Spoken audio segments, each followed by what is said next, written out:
2020 жылдын 28-октябрында башкы имараттагы Кантөрө Шарипович Токтомаматов атындагы санариптик технологиялар борборунда Улуттук университеттин жогорку кесиптик билим берүү программаларын көз карандысыз программалык жана жалпы окуу жайдын ишмердүүлүгүн институционалдык аккредитациядан өткөрүүнүн жыйынтыгын чыгарууга арналган жыйын болуп, эксперттик комиссиянын төрагасы, билим берүү программаларын жана уюмдардын аккредитациялоо агенттигинин директору Бактыбек Исмаилов Кыргыз Улуттук университетинин жетекчилерин, факультет декандарын жана кафедра башчыларын аталган текшерүүнүн алдын ала жыйынтыктары менен тааныштырды.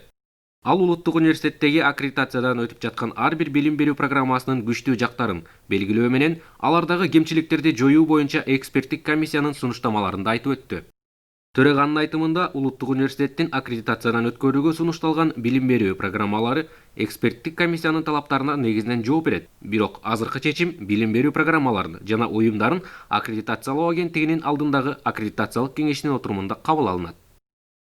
Кыргыз Улуттук университетинин ректору Канат Садыков эксперттик комиссиянын мүчөлөрүнө катаал жана татаал шарттарда Улуттук университеттин 57 билим берүү программасын көз карандысыз аккредитациядан жана окуу жайдын жалпы ишмердүүлүгүн институционалдык аккредитациядан өткөрүү боюнча аткарган иштери үчүн терең ыраазычылык билдирип, айтылган рекомендацияларды аткарууга даяр экендигин билдирди.